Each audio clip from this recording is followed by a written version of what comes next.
de febrero.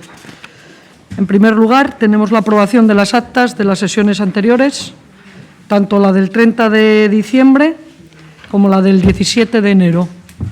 Ningún problema, ¿no? Vale, pues quedan aprobadas. La parte resolutiva, tenemos primero el enterado de la información económico-financiera, dar cuenta. El punto número 2 es el reconocimiento extrajudicial de créditos por valor de 474.694,24 euros, que recoge, todo lo que es la tramitación del final de año. ¿Lo votamos?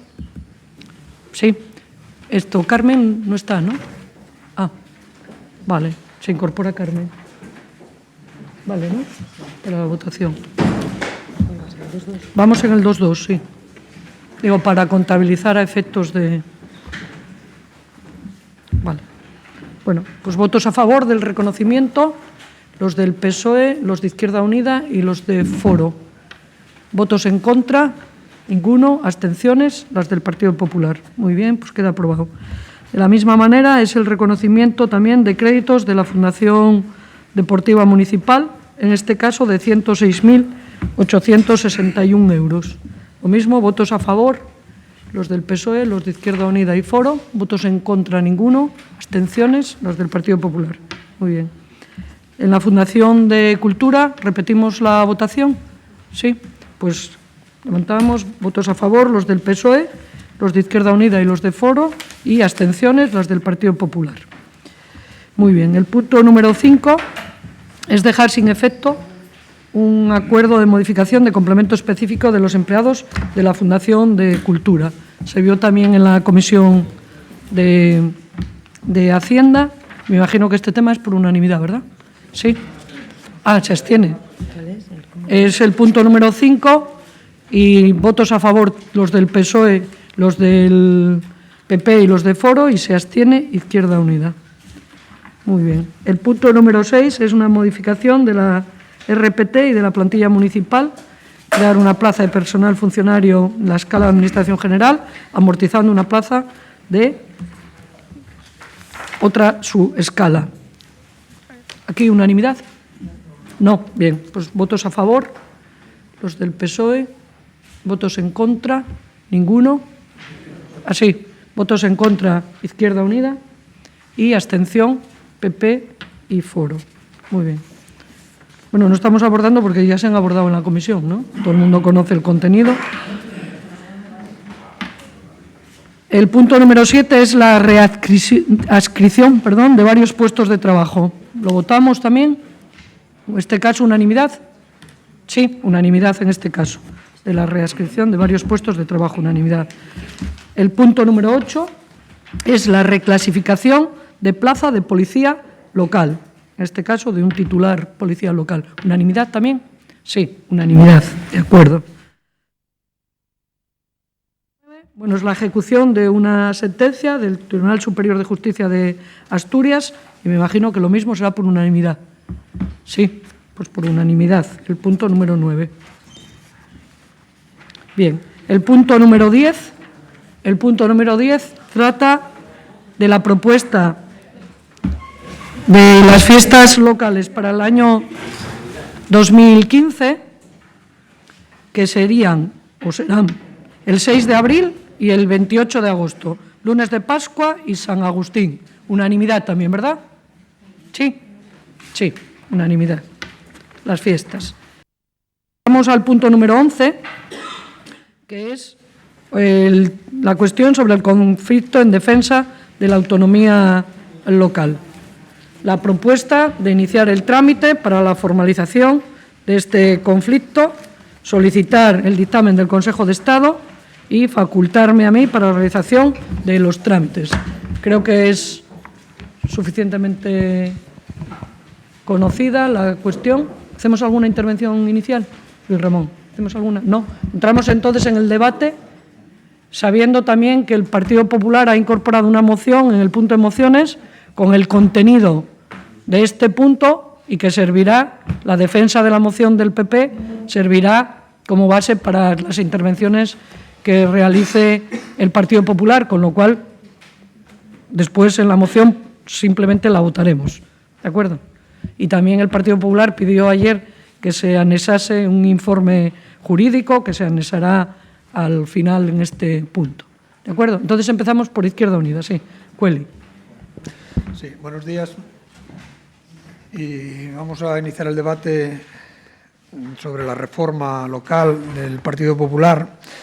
Y es un tema importante porque si no conseguimos parar esta reforma, va a suponer para los ayuntamientos, para la administración local, va a suponer un antes y un después en la gestión municipal.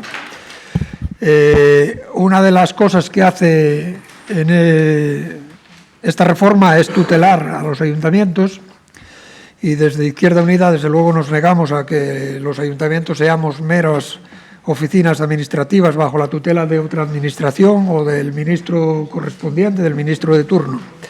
Todos sabemos lo que significa tutelar, y lo que está haciendo esta ley al tutelarnos es declararnos incapaces para gestionar. Y bueno, uno de los argumentos, que es el de reducir el déficit, yo creo que choca un poco con lo que en sí el déficit de la administración local es, ¿no?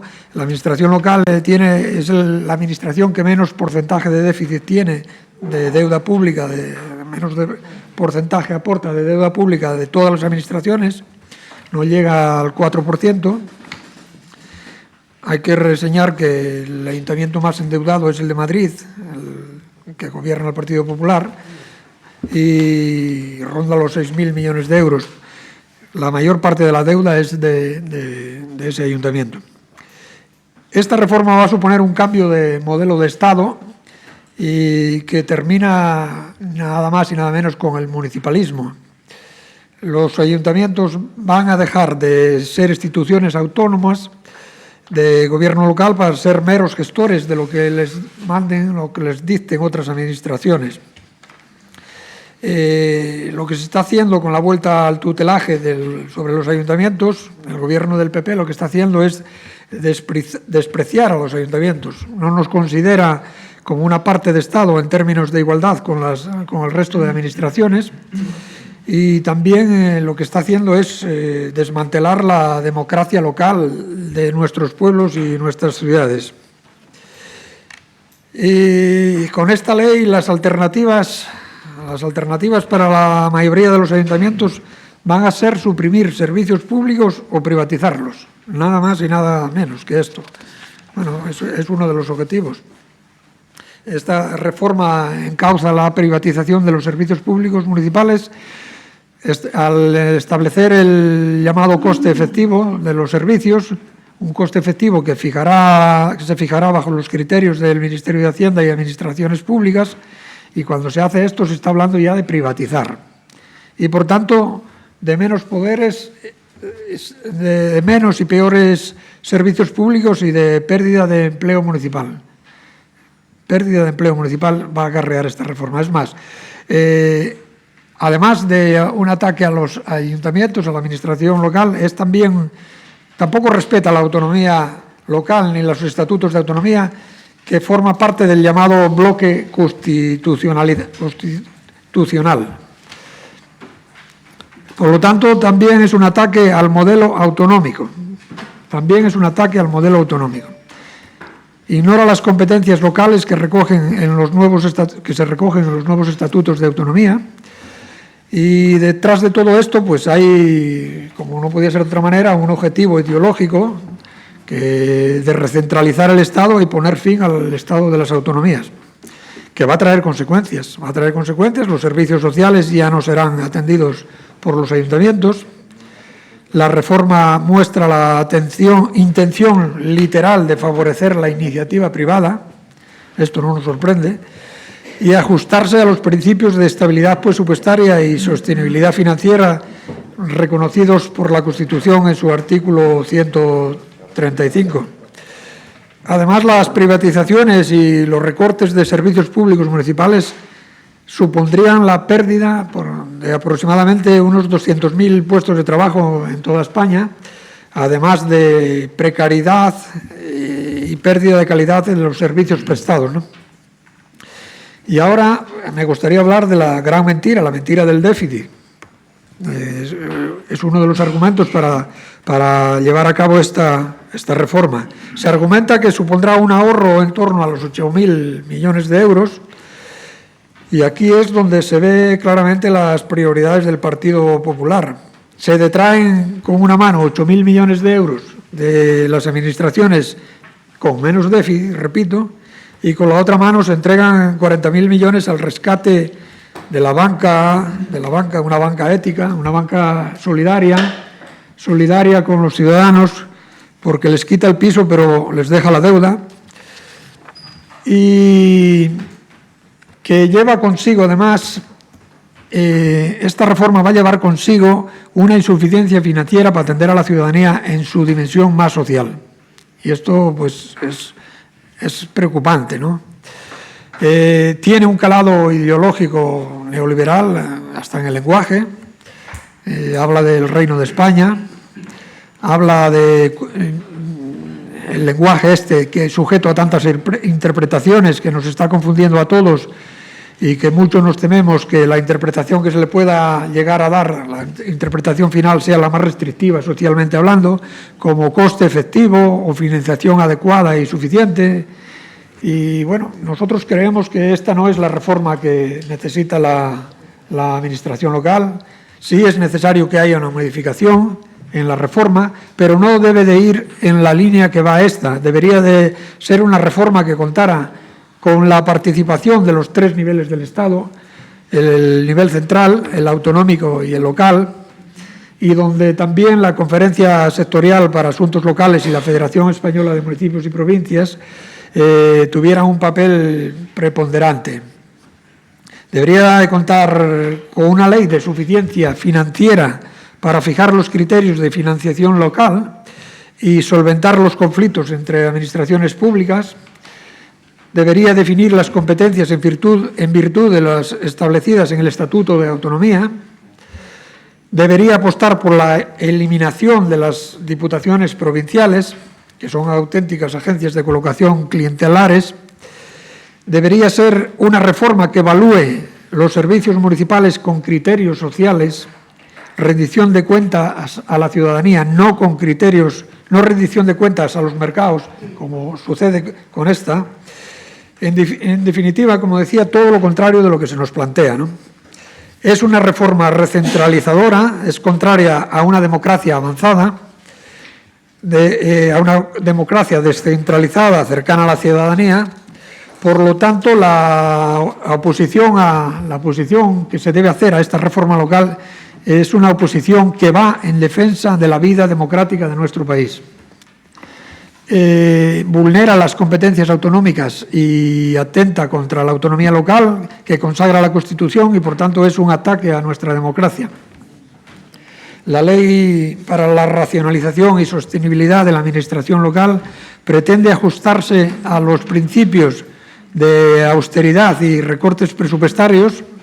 Estos principios fueron consagrados por la Ley Ley 2 del 2012, del 27 de abril, de Estabilidad Presupuestaria y Sostenibilidad Financiera, que desarrolla el artículo 135 de la Constitución española, un artículo que, como todos sabemos, fue modificado a espaldas de la ciudadanía y donde se priorizó el pago de la deuda a cualquier otro gasto, poniendo lo que se hizo con esto fue poner el gobierno al servicio de los mercados. La democracia local, que se ha construido con muchas dificultades por todos y por todas, pues por tanto nosotros entendemos que está en peligro con esta reforma, y con la reforma del PP lo que pretende es vaciar la función social de los ayuntamientos y privatizar los servicios básicos que aún quedan en manos públicas. Es muy peligroso que esta reforma siga adelante para la democracia y para la gente. Por eso nosotros en Izquierda Unida apoyamos sin ningún tipo de fisuras el recurso al Tribunal Constitucional en defensa de los ayuntamientos, los ayuntamientos son la administración más cercana a los ciudadanos y, por tanto, la Administración que mira a los ciudadanos a la cara y a los ojos y que mejor conoce sus necesidades. Y dado que luego en la parte de control y fiscalización se va a votar la moción del PP, nosotros, una moción de apoyo a esta reforma, nosotros queremos fijar ya posición y vamos a ser originales y generosos y en este caso vamos a cambiar el voto. Vamos a votar que sí a esta propuesta y vamos a votar que no a la moción que presenta el PP en defensa de la reforma susodicha, ¿no? Gracias. Sí, Partido Popular, Tino. Muy buenos días. De nuevo, en este pleno vamos a hablar de la Ley 2713, conocida así popularmente como la Ley de Reforma de los Ayuntamientos.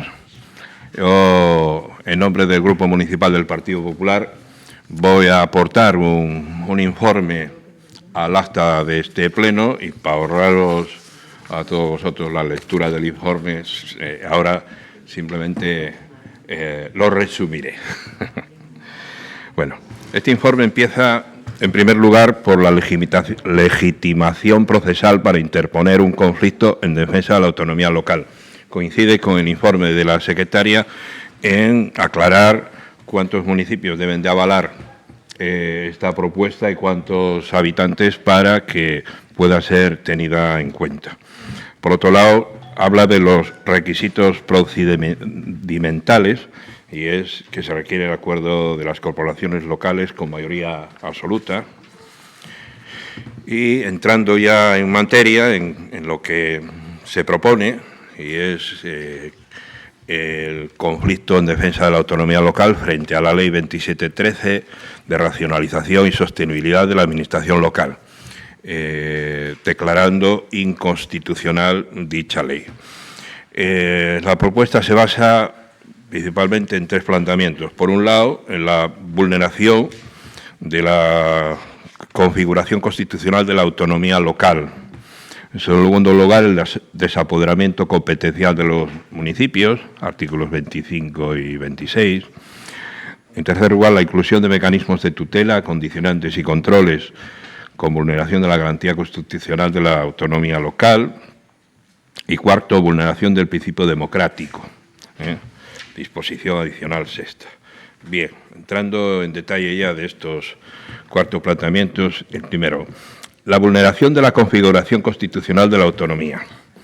Al decir que no respeta la configuración constitucional de la autonomía local, porque suprime la condición de administración más cercana, porque elimina el principio de máxima proximidad y por establecer diferencias entre municipios según tengan más o menos de 20.000 habitantes.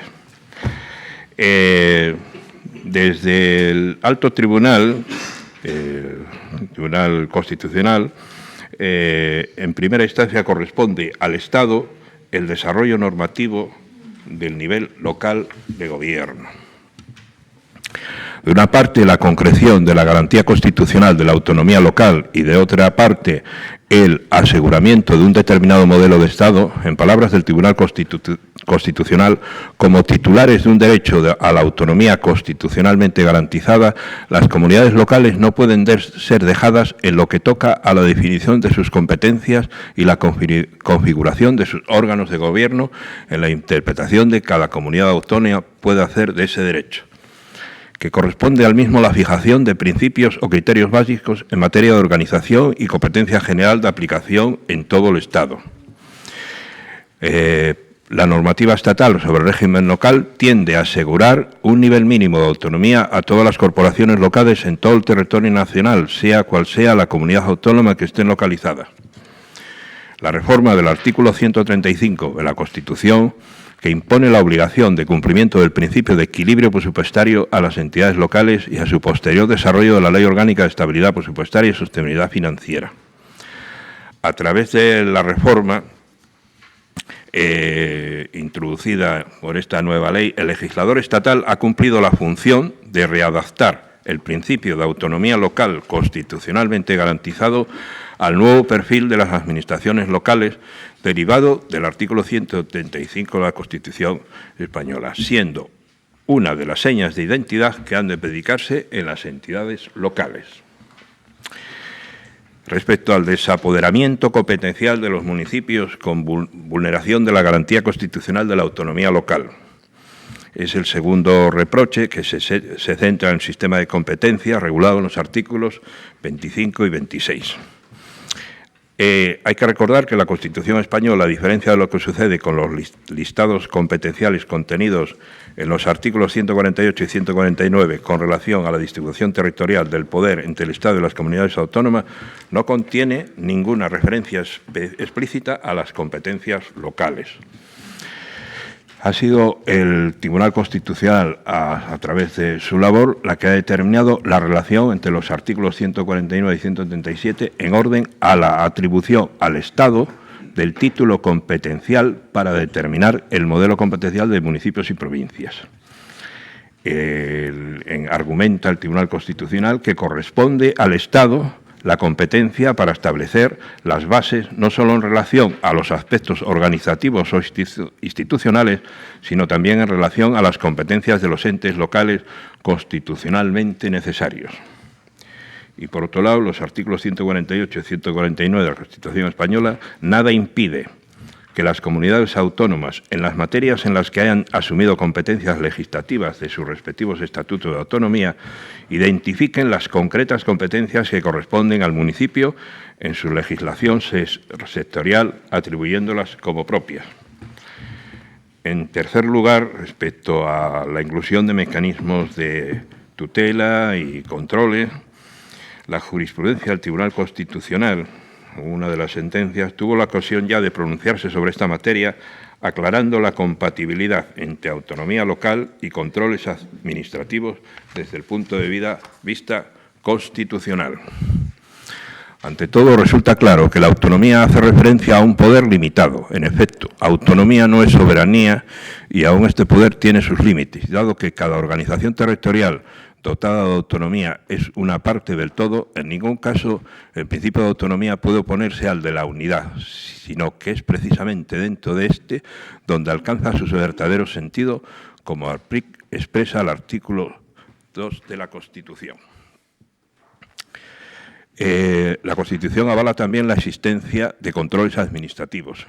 Es la ley, en definitiva, la que concreta el principio de autonomía de cada tipo de entes, de acuerdo con la Constitución, y debe hacerse notar que la misma contempla la necesidad, como una consecuencia del principio de unidad y de la supremacía del interés de la nación, y de que el Estado quede colocado en una posición de superioridad tal como establecen diversos preceptos de la Constitución, tanto en relación a las comunidades autónomas concebidas como entes dotados de autonomía cualitativamente superior a la administrativa. La autonomía local será una autonomía en el marco de la unidad. Y por otro lado, ya a modo de conclusión, desde la argumentación del Alto Tribunal, no hay lugar sino a reconocer como válida y ajustada plenamente a la Constitución la decisión del legislador estatal, al amparo del artículo 149 de la norma fundamental, ha fijado como básicas y, por tanto, necesarias en todas las corporaciones locales, determinadas funciones que por su propia naturaleza quedan reservadas a determinados funcionarios específicos de grado de formación. Bien, esto en cuanto al informe que voy a juntar al acta, en la que, de alguna manera, nosotros queda claro ya que rechazamos apoyar la propuesta del Partido Socialista, que cuenta con el apoyo de Izquierda Unida, y que lo único que persiguen es hacer ruido y conseguir, a través de los debates plenarios en los distintos ayuntamientos, lo que no han conseguido en el Congreso. El Congreso no tienen los votos, no han contado con los votos suficientes para rechazar esta ley, y lo que no han conseguido en el Congreso pretende conseguirlo en los plenos de los ayuntamientos. No han querido ustedes implicarse en la digamos, en la participación, en el desarrollo de esta normativa legal. Efectivamente, coincido con Cueli en que esto es un antes y un después en los ayuntamientos. ¿Cuántos años hemos reclamado la definición de las competencias? Bueno, pues llega una ley que define las competencias propias, define las competencias delegadas y define que el resto de actividades y servicios que presta un ayuntamiento tiene que ser cumpliendo un orden. Entre otras cosas, que tengamos presupuesto para realizarlo y, por lo tanto, no entremos en déficit y que no haya duplicidad, que un mismo servicio no lo presten dos administraciones a la vez. Una administración, una competencia. Es lo que debe de quedar claro y esta ley pone orden en los ayuntamientos para fijar, por un lado, las competencias obligatorias, los servicios que tenemos que prestar a los ciudadanos de manera obligatoria. Por otro lado, aquellos otros servicios que no siendo obligatorios y que los ayuntamientos, digamos, en estos últimos años cada vez fueron adquiriendo más servicios a los ciudadanos por ser esa administración más cercana, cumplir unos requisitos, que sea una competencia delegada y, por otro lado, lo que hasta ahora se firmaba a través de convenios, consorcios, muchas veces con la financiación más que dudosa, y eso, ahora hay una concreción sobre la financiación. Toda competencia delegada tiene garantizado el 100% de su coste y la administración autonómica que no pague tiene garantizado también, a través del artículo 56, si mal no recuerdo, que el Estado garantiza el pago de esa competencia delegada. Yo creo que esto es algo significativamente positivo para los ayuntamientos y, por lo tanto, significativamente positivo para los ciudadanos. Y por eso termino mi primera intervención diciendo que estamos en contra del planteamiento que se hace de llevar al Constitucional esta normativa legal, porque desde nuestro punto de vista no es innecesaria, al quedar claro a través del informe que aporto al acta de este pleno, que en ningún caso se puede declarar anticonstitucional esta normativa legal. Muy bien, Foro. Muchas gracias, señora alcaldesa, y muy buenos días a todos. Nuestra postura en este punto, así como en la propuesta del Partido Popular en torno a la reforma de la Ley de Ayuntamientos, es votar en contra y paso a explicarlo a continuación. En primer lugar, a nuestro juicio, hablando de la propuesta del punto 2.11 del orden del día, la Ley de Racionalización y Sostenibilidad de la Administración Local, que modifica la Ley de Bases de Régimen Local, podría perjudicar en alguna medida la autonomía local, es cierto, al restringir determinadas competencias que se estaban desarrollando, como son algunos servicios sociales, consumo o empleo. De hecho, debemos recordar que Foro ha votado en contra de esta reforma tanto en el Congreso como en el Senado en fechas recientes. Sin embargo, la reforma se centra en el desarrollo de otra reforma previa, la de la Constitución pactada por el Partido Socialista junto con el Partido Popular en el año 2011. La reforma constitucional española de 2011 modificó el artículo 135 de la Constitución del 78, estableciendo en el texto el concepto de estabilidad presupuestaria, al que luego volveré a hacer alusión. La propuesta de reforma, como todos saben, fue realizada el 23 de agosto de 2011 por el entonces presidente del Gobierno socialista, José Luis Rodríguez Zapatero, y contó con el apoyo de los dos partidos mayoritarios, el Partido Popular y el Partido Socialista, además de con UPyN. Puesto que el PSOE y el PP tenían conjuntamente en dicha legislatura más del 90% de los diputados y senadores, y al tratarse de una reforma por proceso ordinario, no fue necesario un referéndum. Tampoco fue solicitado por un 10% de los representantes de una de las dos cámaras dentro del plazo previsto, que concluyó el 26 de septiembre de 2011. Finalmente, la ley se publica el 27 de septiembre del mismo año.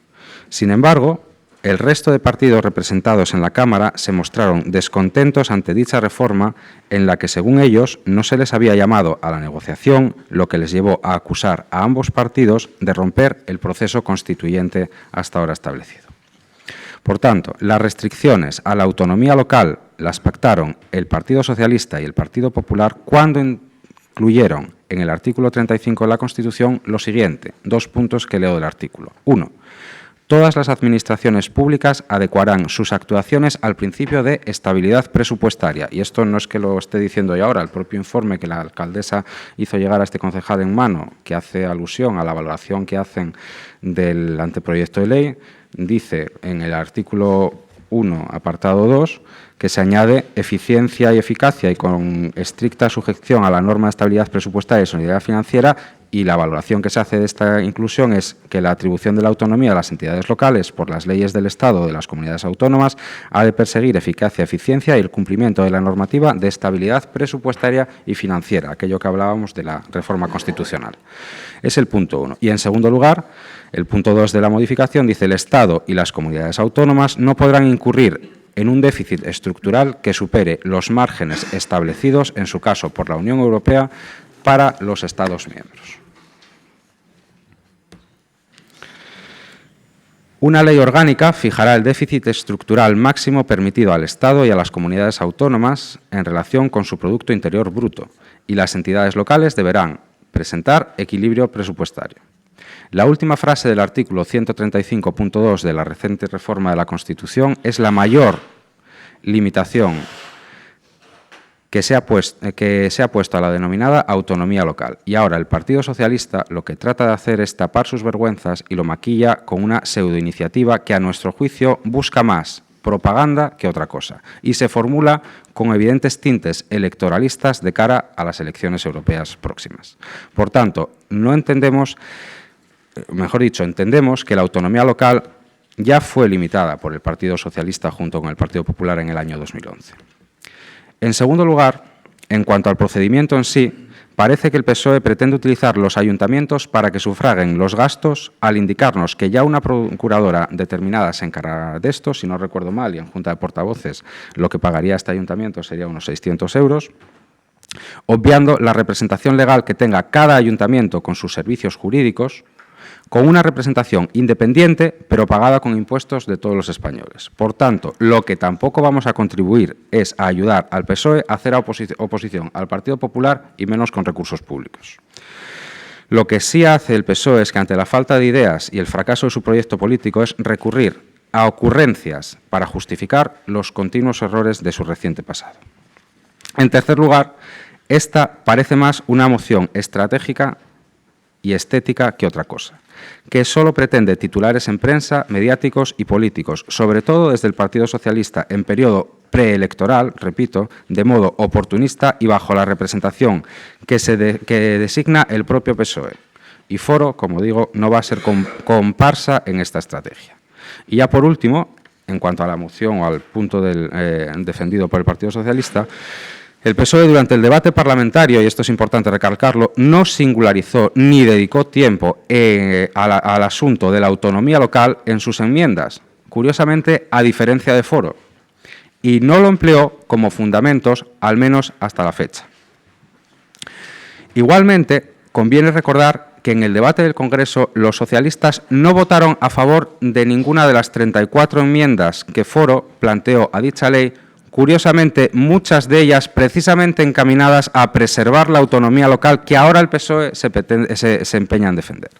En conclusión, con esta iniciativa referida a la autonomía local, sobre la que hasta la fecha el Partido Socialista no ha defendido nada en el lugar correspondiente, me refiero a las Cortes Generales, se intenta abrir un nuevo frente en la estrategia de oposición de cara a las elecciones europeas, de la que no vamos a ser partícipes. Por tanto, la fijación de postura en cuanto a la propuesta del punto 2.11, evidentemente, es un voto contrario. Y pasando a valorar la moción presentada por el Partido Popular someramente, también he de decir que nuestro voto a esta moción será en contra por diversos motivos que ya pusimos de manifiesto cuando esta reforma fue debatida donde corresponde, que no es aquí, sino en las Cortes Generales. De los motivos que adujimos entonces, que son muchos y muy prolijos y muy extensos, me voy a referir a tres. En primer lugar, la ley no garantiza ni clarifica la financiación o suficiencia financiera de las entidades locales. Es curioso, en la reforma planteada no se habla en ningún caso sobre garantizar el problema de la suficiencia financiera de las administraciones locales ni de los recursos económicos de las mismas, que es el principal escollo al que se enfrentan estas administraciones.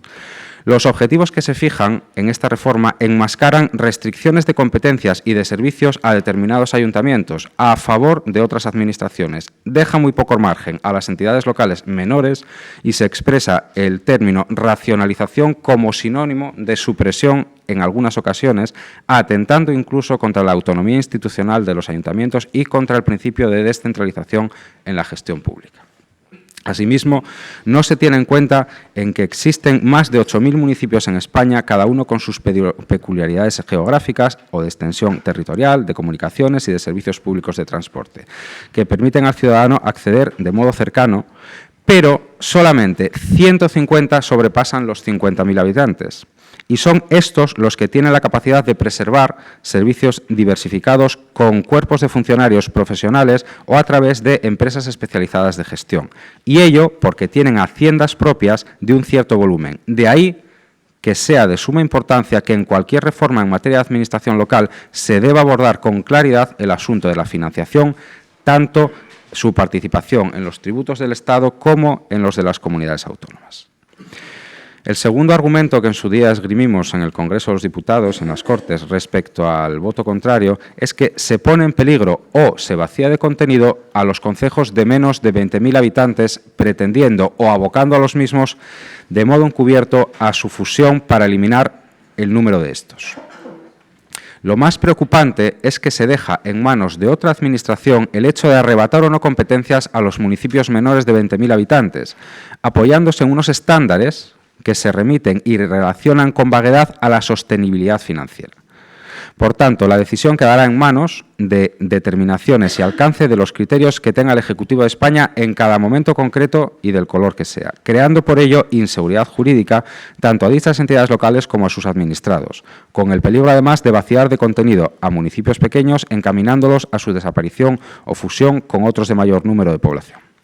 De ahí que dado la principal justificación del Gobierno de España es la de cumplir con los criterios de estabilidad presupuestaria, sostenibilidad financiera y una presunta eficiencia de los recursos públicos para cumplir los compromisos europeos en materia de consolidación fiscal a corto plazo, no es descabellado pensar que se pueda provocar una fusión de ayuntamientos pequeños ante el peligro de que estos queden suprimidos de competencias, pero por imperativo legal, y no por las causas establecidas actualmente.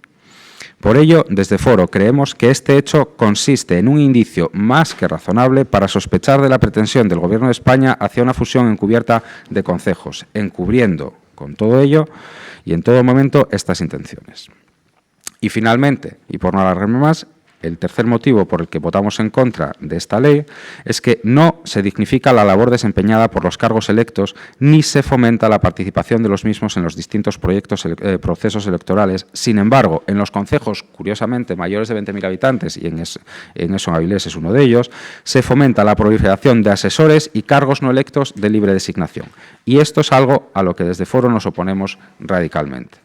De esto no voy a extenderme más, supongo que quien me sucederá en la palabra del Partido Socialista hablará de ejemplos de lo que puede llegar a cobrar el alcalde o alcaldesa de Avilés y la cantidad de puestos de confianza que podríamos llegar a tener. Por tanto, por estos tres motivos, además de otros que también tienen suma importancia, pero no quiero alargarme más, nuestro voto será contrario también a la moción del Partido Popular. Nada más, muchas gracias. Muy bien, PSOE, Luis Ramón, sí. Primero una aclaración, porque creo que ha habido alguna confusión. Es decir, esta ley no la presentó el Partido Socialista en el Congreso. Me parece que ha habido algún error de interpretación. Es decir, voy a intentar explicar brevemente y voy a intentar que se entienda todo lo que pueda. Pues el informe jurídico en base al cual se establece el punto que traemos hoy al Pleno, que es el conflicto en defensa de la autonomía local y que está en el expediente. He intentado hacer un resumen de una información, un recurso jurídico al Tribunal Constitucional que dice más o menos que el fin último de la autonomía local es sin duda instrumental, pues no tiene otro objeto que proveer a los poderes públicos locales un autogobierno suficiente para garantizar un nivel de prestaciones y servicios públicos locales óptimo para los ciudadanos. La Ley de Estabilidad, aprobada por el Gobierno del Partido Popular, vulnera la primera dimensión de la autonomía local, la garantía institucional de los municipios, en cuanto suprime la condición de administración más cercana a los ciudadanos mediante la eliminación del principio de máxima proximidad. Se quiebra con ello la imagen de la institución municipal. En segundo lugar, establece una diferencia arbitraria entre los municipios que tengan más o menos de 20.000 habitantes, imponiendo controles, cargas y restricciones sobre los de menos de 20.000 habitantes, que no se aplican a los de más población, aunque incurran en las mismas conductas, como sucede con la prestación de servicios por encima de coste efectivo. El resultado no solo la creación de dos clases de municipios, los más grandes, que responden a la imagen que de ellos se tiene, y los de menos de 20.000 habitantes, abocados a convertirse en meros foros de discusión política sin capacidad de gestionar servicios públicos. El problema es que, más allá de la arbitrariedad de la distinción, se lesiona la autonomía cuando en la aplicación concreta de esta distinción se desapodera a los menores de 20.000 habitantes de la prestación por sí mismos de determinados servicios mínimos obligatorios. El reconocimiento y mantenimiento de potestades por parte de sus órganos representativos es el contenido mínimo de la garantía constitucional de la autonomía local, según ha establecido el Tribunal Constitucional. En tercer lugar, se establecen mecanismos de cautela, condicionantes y controles de oportunidad por parte de otras administraciones, provincial, autonómica y estatal, que sitúan a estas entidades locales en esa posición de subordinación o dependencia cuasi jerárquica rechazada por el Tribunal Constitucional más allá de limitar su autonomía financiera. A eso se refería el artículo 135 de la Constitución y no a todo esto que estoy hablando. En definitiva, las lesiones a la autonomía local de los municipios que se enumeran en este escrito pueden hacer irreconocible a la institución local, en algunos casos de forma nítida, como ya advirtió el Consejo de Estado en el dictamen de 26 de junio al anteproyecto de esta ley. Pero además queremos destacar que tomadas en su conjunto todas las medidas que se incluyen en esta ley, dejan prácticamente sin contenido las atribuciones constitucionales de Gobierno y Administración. Si sumamos los controles de oportunidad, autonómicos o estatales, para el ejercicio de competencias distintas a las propias, al control y seguimiento que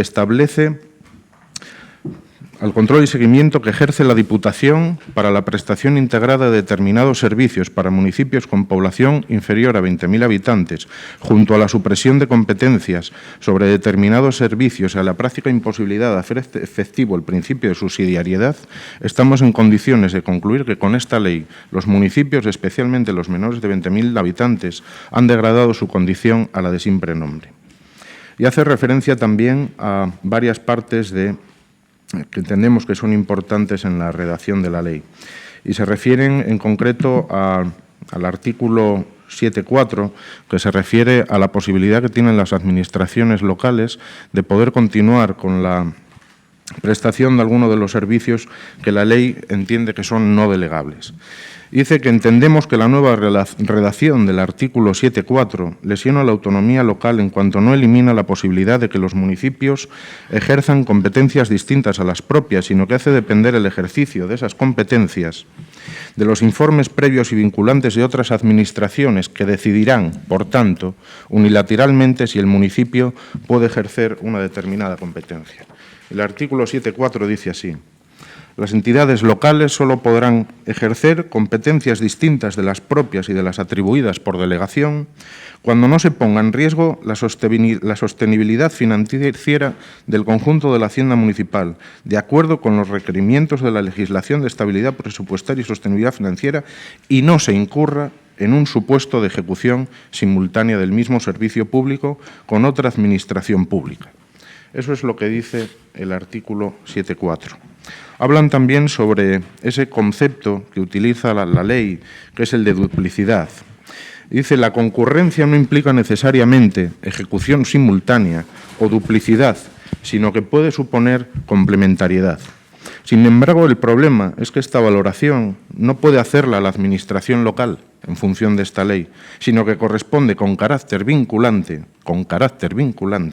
a la Administración autonómica o estatal competente por razón de la materia. Por tanto, resulta cuestionable desde el punto de vista de la garantía constitucional de la autonomía local que dicho ejercicio competencial se haga depender del informe vinculante de esa otra Administración que señale la inexistencia de duplicidades. Es decir, quita cualquier capacidad de decisión o capacidad de análisis a la Administración local.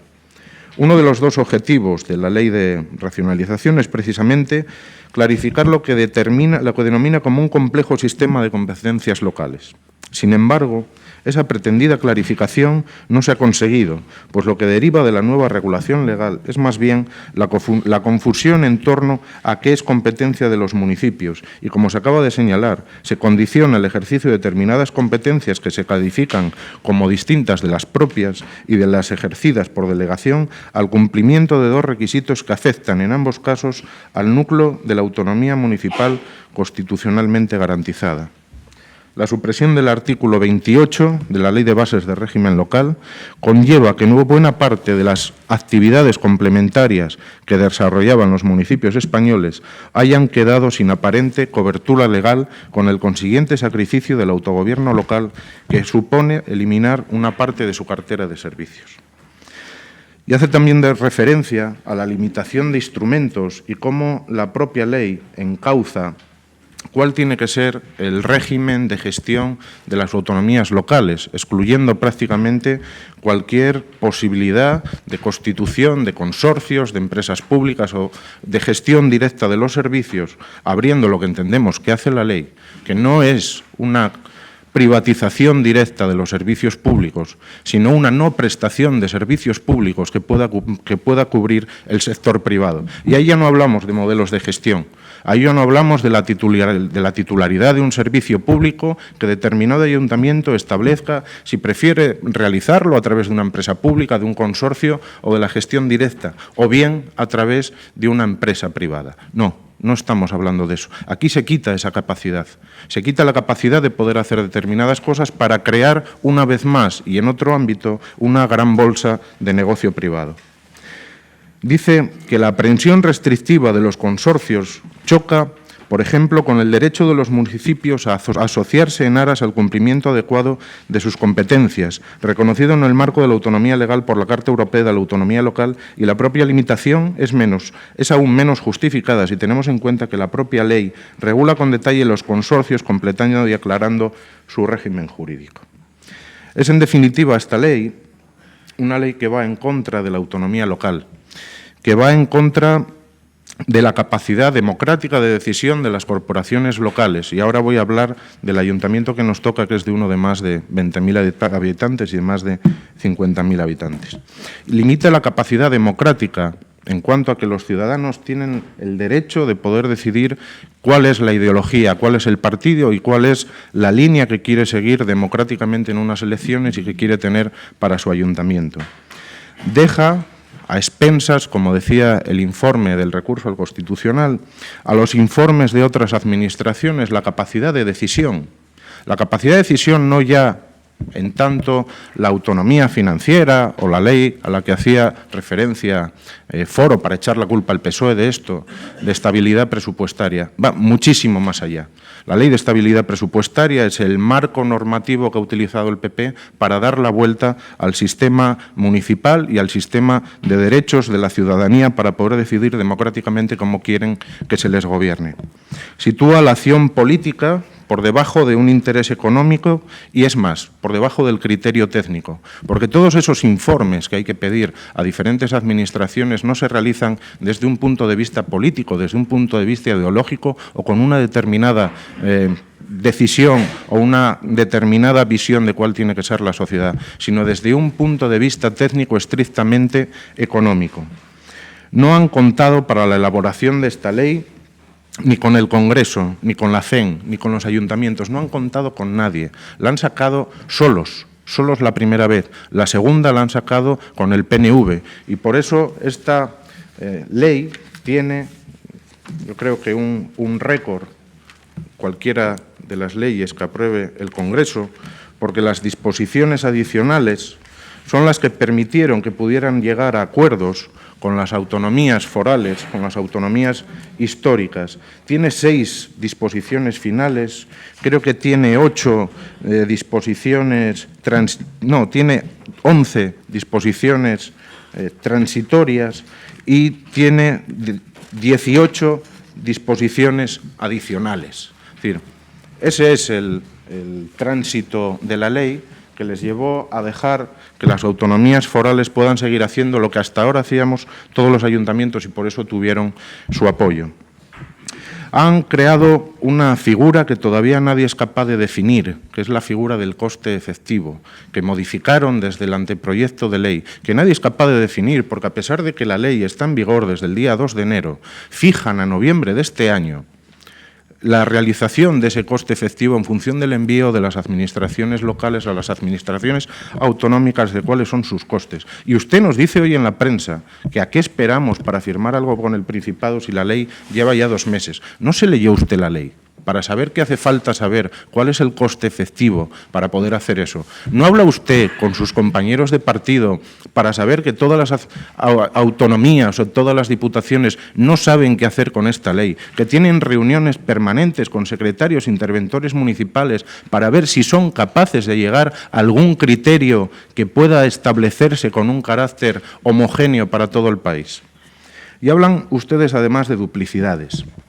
Se refería el portavoz del PP el otro día, que me imagino que lo dirá ahora en su segunda intervención, después de haber explicado el informe que me imagino que es la contestación al recurso de constitucionalidad.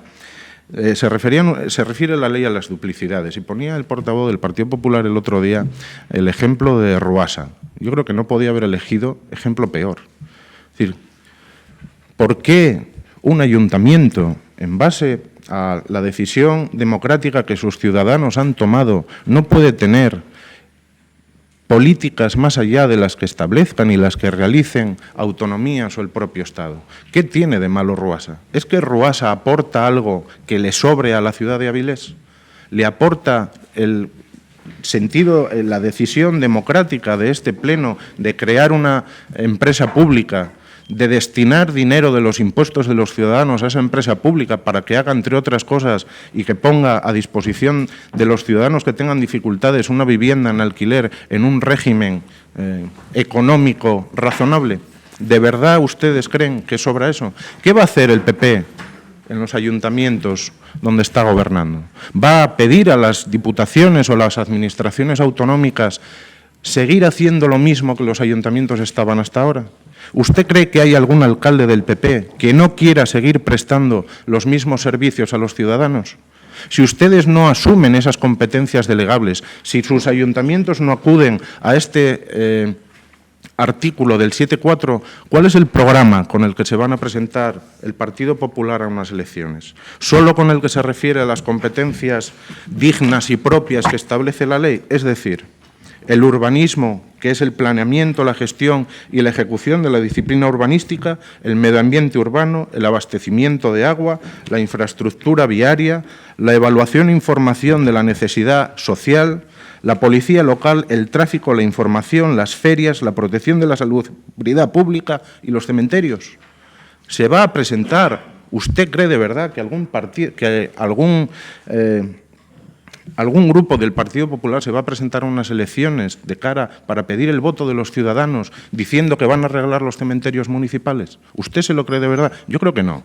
Yo creo que ustedes están en la misma línea que nosotros, de verdad, pensando que esta ley es una auténtica barbaridad, que vulnera el derecho de los ciudadanos a elegir cómo quieren que se les gobierne y que vulnera el derecho de la autonomía local a poder hacerlo de la mejor manera posible. Dice, además, que la vulneración de estos principios desde el día 2 de enero, en función de cuál es la interpretación que han encomendado usted a secretarios, secretarias, interventores e interventoras, la difícil tarea de tener que explicar esta ley. Y lo vamos a ver en el punto siguiente, donde este ayuntamiento, este gobierno, tiene que traer 2 puntos de urgencia. Y le voy a explicar por qué, aunque después los vayamos a ver. Porque desde el día 2 esta ley está aplicada, sin ningún criterio general establecido de interpretación, incluso ya con alguna modificación que hace referencia a los sueldos de los alcaldes. No me voy a referir a los cargos de confianza ni a los sueldos, porque me parece lo menos importante de esta ley de cara a los ciudadanos. Incluso, eso me parece de lo menos importante. Pero hacen, al final, bueno, pues la obligación de que un ayuntamiento que quiere celebrar una obra de teatro el día 8 de marzo, que es una competencia que ya no tienen los ayuntamientos, las competencias de igualdad, y que en base a la estructura del presupuesto, lógicamente organizada en base a cuáles eran las competencias de los ayuntamientos, hay un informe, lógicamente, de la interventora que dice que el ayuntamiento ya no tiene competencias para hacer eso. El ayuntamiento ya no tiene competencias en materia de igualdad, día 28 de febrero. Que el ayuntamiento no tiene competencias para contratar a un monitor de escuela-taller porque otro monitor causó baja, porque ya no tenemos esas competencias. Y eso es a lo que están abocando a los ayuntamientos, a una complicación en la gestión de los servicios que se venían prestando desde siempre y que van a pagar los ciudadanos. Hemos enviado innumerables peticiones de informe para este artículo 7.4, para aquellas competencias que ni son propias ni son delegables, para que la Administración autonómica nos permita continuar con los servicios que estábamos prestando. Innumerables informes. Y para hacer una cosa como el Conecta Joven, o para hacer cuestiones normales que cualquier ayuntamiento venía haciendo hasta ahora, ustedes han reducido mucho la burocracia. Para hacer cualquiera de esas cosas solo necesitamos 3 informes, uno de la interventora, otro de la Consejería de Hacienda y otro de la consejería correspondiente que en función de la ley tiene la competencia. Todo ello en base a quitar duplicidades y clarificar la gestión de la autonomía local. Lo que le pedimos al Gobierno es lo que le pidió hace poco, creo que el consejero de la Presidencia andaluz, que no lo compliquen más, que dejen la ley y si no la quieren dejar, por lo menos que esperen a que el Tribunal Constitucional dictamine si esta ley es constitucional o no, para que una vez que la pongamos en marcha y una vez que obliguen a todos los ayuntamientos a hacer semejantes barbaridades, no tengamos que volver al punto de partida. Iniciamos el segundo turno. Izquierda Unida no. Vale. PP.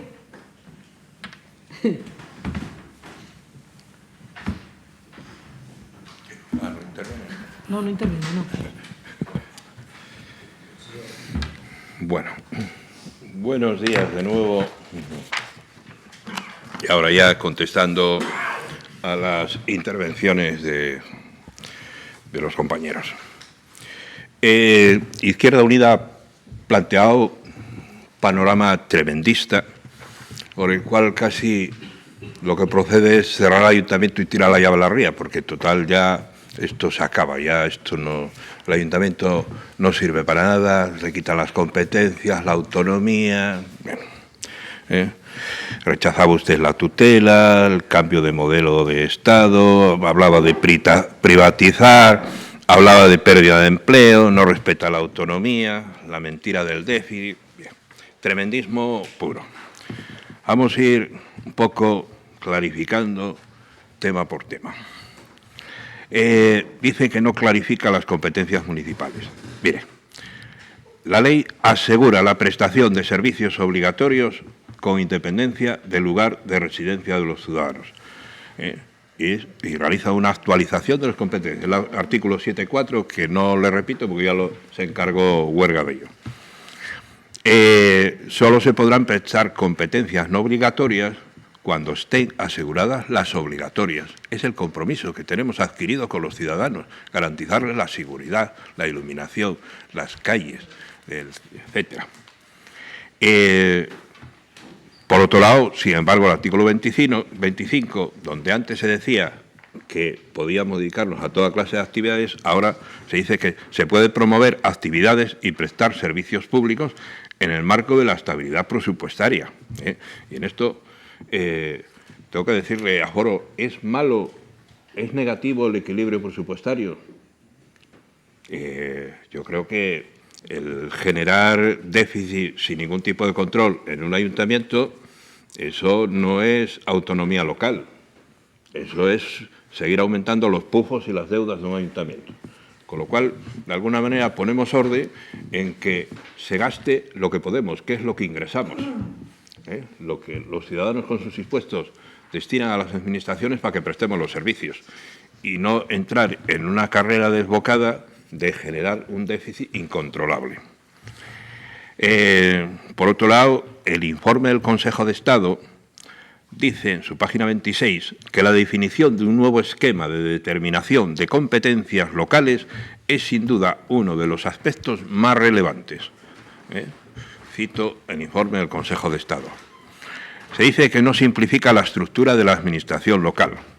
Bueno, pues la ley lo que hace es modernizar, optimizar y potenciar aquello que es necesario para consolidar la sociedad del bienestar. Los servicios públicos deberán gestionarse de una forma sostenible y eficiente y se adaptan a los mecanismos de estabilidad presupuestaria, sostenibilidad financiera y pago a proveedores.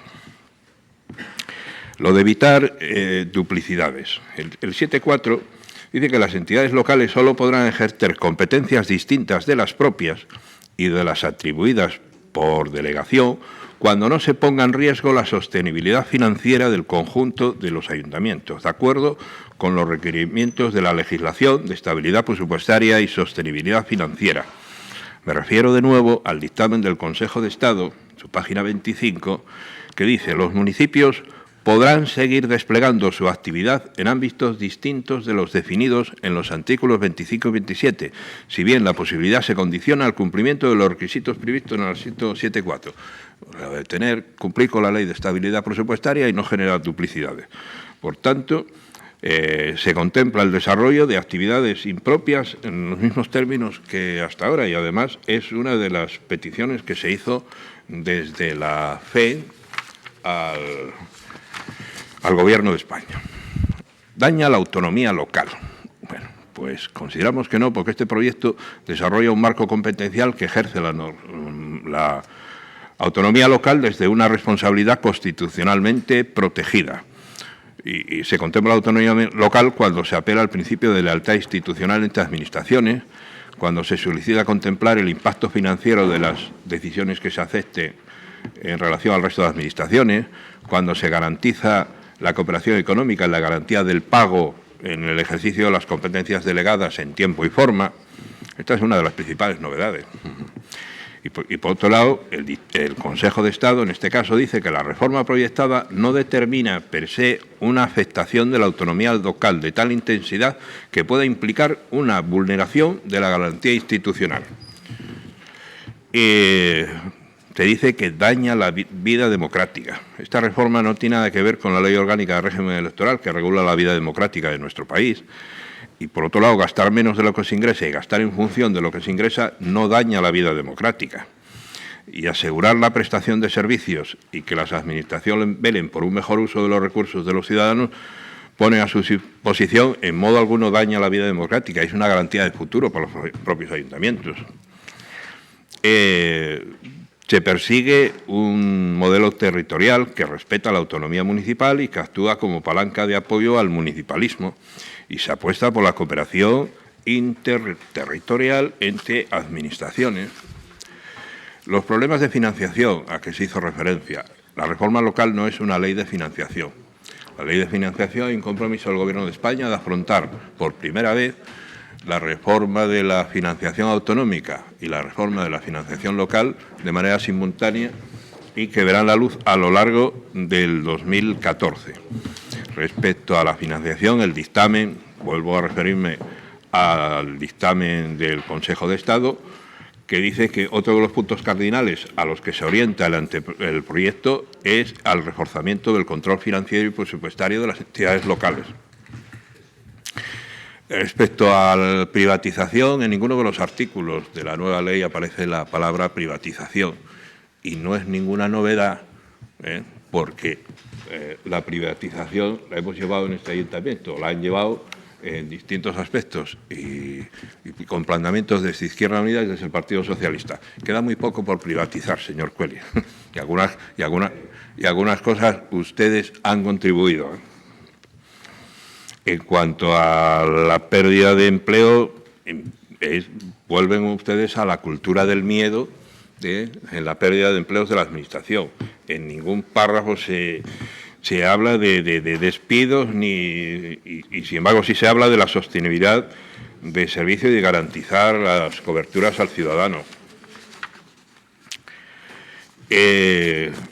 En modo alguno el dictamen de Estado, como ya hizo referencia a él, es un varapalo a la reforma local, confirma la constitucionalidad, legitima al Gobierno para que modifique con carácter básico las competencias locales, considera que la tramitación de la reforma ha sido adecuada y se han realizado las consultas pertinentes, apoya la reforma local y realiza observaciones de carácter no esencial que han sido recogidas en el proyecto que el Gobierno ha presentado a las Cortes para su tramitación y, por lo tanto, yo creo que con esto termino el análisis que se hace de comparativo en cuanto a lo que se dice y lo que aporta la ley. Contestando al señor Huerga en clave, digamos, local, de otras cosas, usted ha dicho que los sueldos es lo menos importante, efectivamente, menos para algunos, ¿eh? El sueldo es menos importante, pero no para el alcalde de Castropol, que se niega a bajarse el sueldo 20.000 euros, como fija la ley en la nueva normativa. Así que pongamos las cosas en su sitio, ¿eh? Estamos hablando de un alcalde del Partido Socialista. Respecto a duplicidades, me ponía un ejemplo, Ruasa y Vipasa. Hay que decirle a los ciudadanos que hace o que hizo hasta ahora Vipasa y que hace o hizo hasta ahora Ruasa. En los últimos tiempos se dedicaron ambas instituciones o entes de las administraciones públicas, los dos son 100% públicos, a la construcción de vivienda protegida. Una depende de la Administración Autonómica Asturiana y otra depende de este ayuntamiento. ¿No considera que una duplicidad, que dos entes públicos se dediquen a lo mismo en la misma autonomía? En este propio municipio tuvimos actuaciones de Vipasa y de Ruasa simultáneas. Me da la sensación de que eso es un despilfarro de dinero público y para eso no estamos al frente de las administraciones. Es un despilfarro de dinero público. Yo creo que si Vipasa se dedica a construir vivienda protegida en aquellos suelos públicos, 100% públicos, Ruasa no debe de ser una competencia de la propia Vipasa, es una competencia entre administraciones, una competencia entre entes públicos dedicados al mismo fin. ¿Considera usted negativo evitar duplicidades y por eso optimizar los recursos que los ciudadanos ponen a disposición de las administraciones?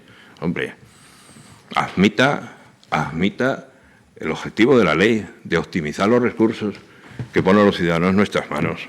Entre otras cosas, Ruasa, yo creo que el fin debe de ser para lo que fue creada, la rehabilitación. Después hablaré en otro punto del orden del día de Ruasa. Y después, hombre, ya para terminar mi intervención, le pido un poco respeto democrático. Esta da la sensación de que esta ley fue aprobada con nocturnidad y alevosía. Esta ley ha sido aprobada por el Gobierno de España, que ganó democráticamente las últimas elecciones, que sacó más votos que ustedes y que encima tiene amplia mayoría para gestionar una batería de reformas encaminadas a mejorar la economía nacional, como así estamos viendo ya y como menos por ustedes, Partido Socialista y Izquierda Unida, está siendo reconocida por agentes internacionales que vamos en la buena dirección y que queda mucho por hacer. El propio presidente en el debate de la Nación hace unos días, queda mucho por hacer, pero se están poniendo las bases para la recuperación económica y eso es algo muy positivo. Y entre otras cosas, una de las reformas es las de los ayuntamientos. Todos lo demandábamos, una reforma de los ayuntamientos. El Gobierno de Zapatero en 8 años se comprometió a reformar los ayuntamientos. Hablaba el expresidente del Principado de Areces de la segunda descentralización. Pasaron los 8 años del Gobierno de Areces y pasaron los años del Gobierno de Zapatero y no se tocó nada de los ayuntamientos. Y cada vez clamábamos que los ayuntamientos hacen más con menos. Se denunciaban las competencias impropias y se demandaba una implicación mayor de las autonomías en esas competencias impropias. Pues bien, llega una ley que clarifica las competencias, las obligatorias, las que tenemos que prestar a los ciudadanos de manera obligatoria, las delegadas, Este ayuntamiento no pierde ninguna competencia, porque nunca las tuvo. Nunca tuvo competencias en educación o en bienestar social. Hace escasos meses se firmó una encomienda de gestión, porque quien tiene las competencias de bienestar, que es el Principado, a través de una encomienda de gestión nos aportaba la dotación económica para prestar un servicio. ¿De qué pérdida de competencias estamos hablando? Esas competencias son de la autonomía. A partir de ahora las pueden prestar los ayuntamientos por delegación.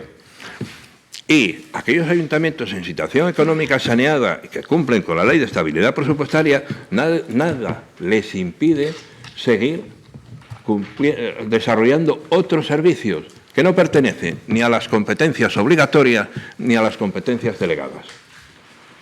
Y por otro lado, usted citó lo que después vamos a traer otros 2 puntos del orden del día. Hombre, lo que queda en evidencia es que ustedes ahora lo que tienen es que, en primer lugar, desarrollar el cumplimiento de la ley, ordenar el presupuesto y poner en cada cajón lo que es necesario para las competencias propias de este ayuntamiento. Así lo hablábamos ayer en la Junta de Portavoces. Nada impide que se le dé una subvención con esta joven, pero no desde juventud, porque de momento no tenemos competencias hasta que no nos vengan delegadas. Pero sí se puede hacer desde alguna de las competencias propias de este ayuntamiento. Lo mismo que la obra de teatro. No se puede hacer desde mujer, pero nada impide que se pueda hacer esa obra, incluyéndola en el presupuesto de cultura. Entonces, pónganse a trabajar, hagan las cosas bien. ¿Qué es lo que le piden los ciudadanos? Que hagan las cosas bien. Hombre, nada más. ¿Foro? No. Luis. Eso es lo que les pedimos, que hagan las cosas bien. Mire, vamos a empezar hablando de estabilidad presupuestaria. Venga, vamos a admitir que las administraciones son incapaces de hacer frente al de triste recuerdo modificación de la Constitución del artículo 135 y que no somos capaces de llegar a la estabilidad presupuestaria y que esa es la razón por la cual el Gobierno de la Nación, en un acto sensato y de interés público, redacta esta ley para poner coto a los desmanes que los ayuntamientos están realizando allá por las anchas Españas. La cuestión de verdad es que no es así. La cuestión de verdad es que el déficit de la Administración central en noviembre del 2013 fue de un 4,33%. El déficit de las comunidades autónomas fue de un 1,26%. Y fíjese, la Administración local tuvo superávit de un 0,4%. La Administración local tuvo superávit a noviembre del año 2013. Fíjese si es así, que estos días, si no lo ha hecho ya, el Partido Socialista va a presentar una propuesta no de ley para que permitan a los ayuntamientos utilizar ese superávit para la creación de empleo y para la creación y la fijación de políticas de bienestar social. Entonces, ¿de qué estamos hablando? ¿De qué estamos hablando de verdad? Lo saben perfectamente. ¿De qué estamos hablando de verdad? Aquí hay un componente político, de interés partidista, ideológico, profundamente reflejado en esta ley. Lo saben perfectamente. Ustedes gobiernan en 15 de las 17 comunidades autónomas y con mayoría absoluta en el Congreso del Estado, pero no así en los ayuntamientos. Lo saben perfectamente. Y no gobiernan con esa mayoría precisamente en los ayuntamientos menores de 20.000 habitantes. Lo saben perfectamente y quieren acabar con eso. Y quieren entregar esas gestiones y esas competencias a las diputaciones. Hablan además de que esta ley va a provocar un ahorro de 8.000 millones. No es cierto. Y le explico por qué.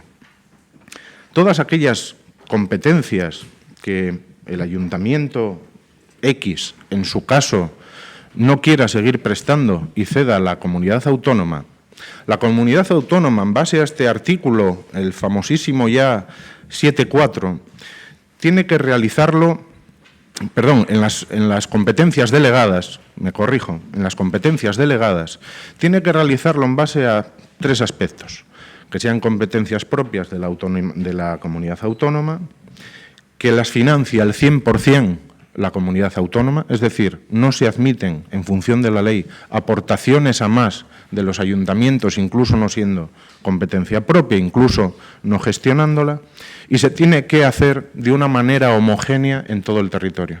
Es decir, hay que presentar y prestar una misma carta de servicios de una determinada competencia en toda la comunidad, como si la población de Oviedo tuviera mucho que ver, y no me voy a referir a Avilés, como la población de Mieres o la población de La Viana, es decir, como si las necesidades sociales de la ciudad de Oviedo fuesen las mismas que las necesidades sociales de Mieres o de Langreo. Eso es lo que establece la ley. Esa es la homogeneidad antidemocrática que no permite a los ciudadanos decidir cómo quieren ser gobernados y gestionados sus servicios públicos.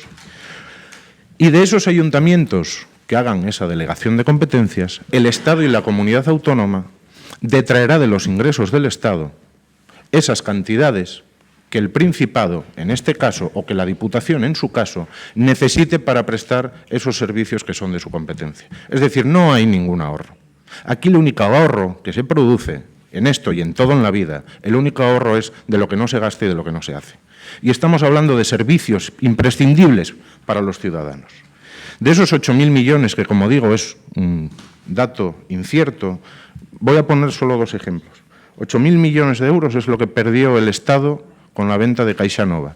Aquella caja que hizo el PP en Galicia porque no quería ser menos que sus amigos madrileños o valencianos y creó aquel monstruo que acabó cayendo, igual que Bankia o igual que las cajas del Mediterráneo. 8.000 millones es la quinta parte de lo que el Estado ha entregado a los bancos y que este Gobierno, con mayoría absoluta, ha decidido que ya son irrecuperables. Esta ley convierte lo básico en lo único. No da otra capacidad de acción a los ayuntamientos.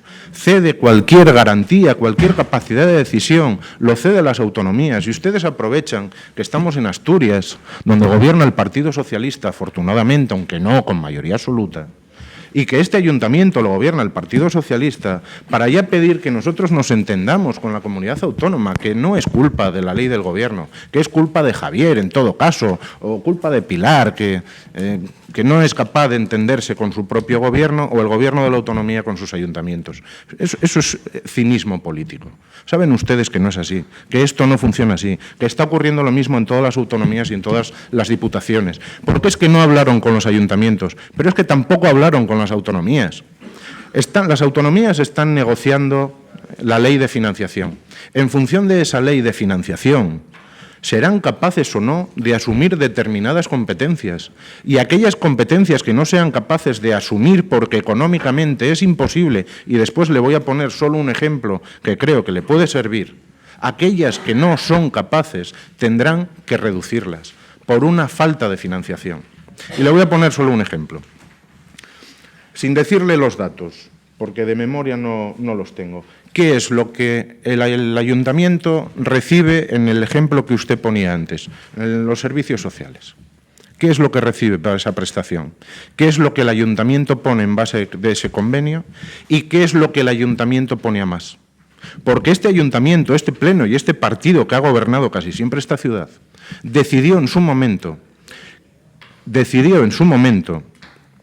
que era necesario tener una mayor política social en la ciudad de Avilés, porque formaba parte de nuestra ideología y formaba parte de lo que entendemos que deben ser una prestación de servicios públicos en un ayuntamiento.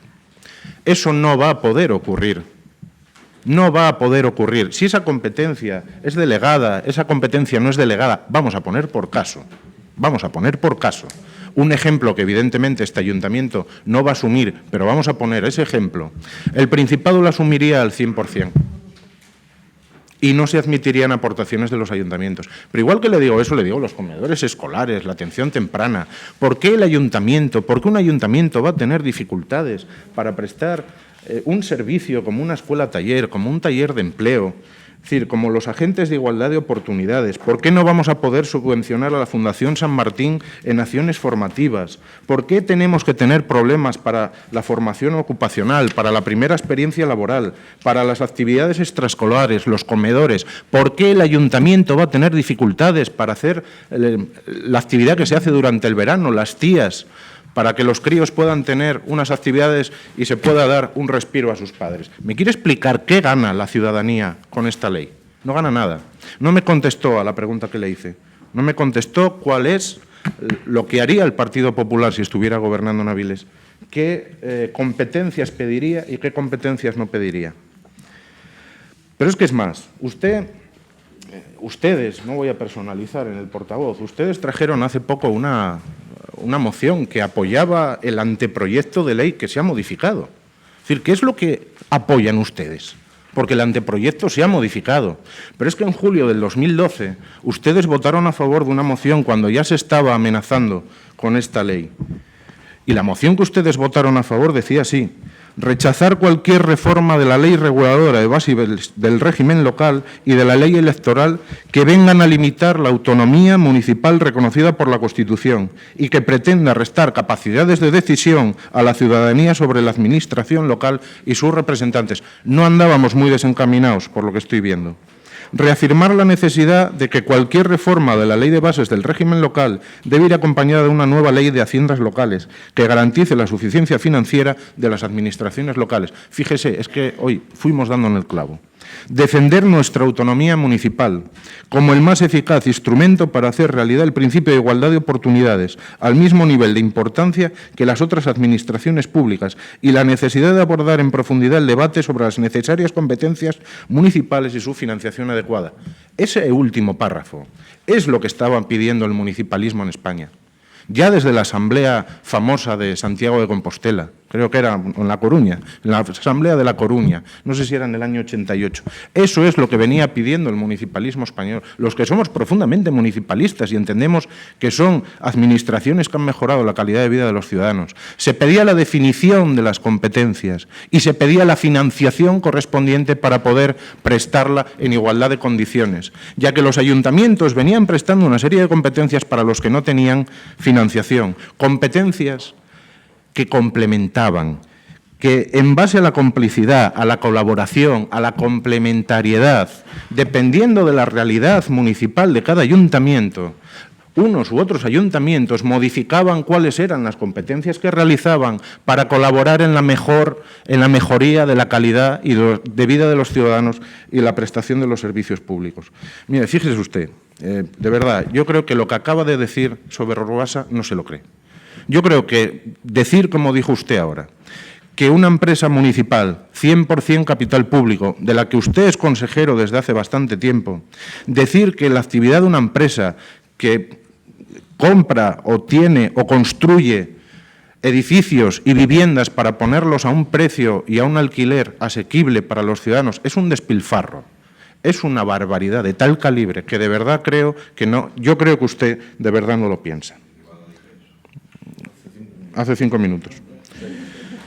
Y esta ley, como otras, ustedes las han aprobado solos en el Parlamento, porque esto no formaba parte de su programa político, igual que no formaba parte de su programa político y tienen a todo el arco parlamentario en contra y con el compromiso de derogar, por ejemplo, la ley de educación o la ley de interrupción voluntaria del embarazo.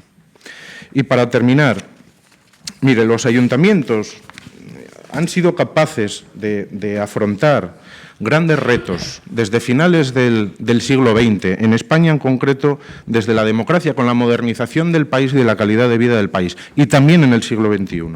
Crearon y asumieron servicios necesarios que no se cubrían en un Estado centralizado. Incorporaron servicios de empleo, de bienestar, de salud, de igualdad, de juventud, que otras administraciones no cubrían. ¿Se acuerda usted cómo empezaron los ayuntamientos a hacer políticas de empleo? Porque era obvio que las oficinas del INEM no cubrían las necesidades, no respondían a las necesidades de formación y de capacitación para personas que estaban en situación de desempleo. Y hace muchos años empezaron las escuelas taller, los planes de empleo, los cursos FIP. Se empezó por ahí a hacer esas competencias, que ahora mismo ni las comunidades que ya tienen la competencia, no están realizando tampoco en el nivel que muchos ayuntamientos entendemos que hay que hacerlo. Y por eso aportamos, y es nuestra decisión, y la de este Pleno, aportar dinero para esas cuestiones. Fíjese, con 6 millones de parados este ayuntamiento comete una locura, querer hacer un plan de empleo propio.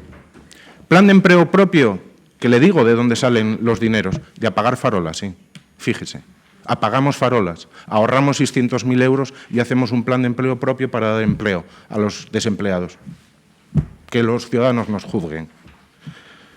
Se han convertido los ayuntamientos, además, en un dique de contención contra la crisis y en el espacio de resistencia, de dignidad y de defensa de los derechos de la ciudadanía y de generación de alternativas sociales y económicas frente a la crisis.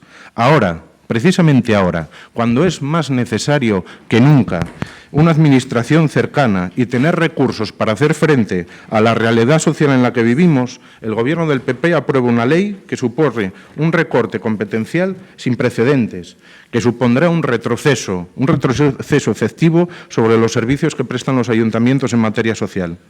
El municipalismo y los que somos municipalistas retrocedemos 40 años con un marco competencial completamente raquítico y en el que los ayuntamientos pierden la capacidad de decisión sobre políticas de proximidad y aleja las decisiones y el control que la ciudadanía puede ejercer, acabando con el valor de la cercanía que permite el conocimiento, la prevención y la actuación para garantizar la igualdad de derechos, de las prestaciones y de los servicios.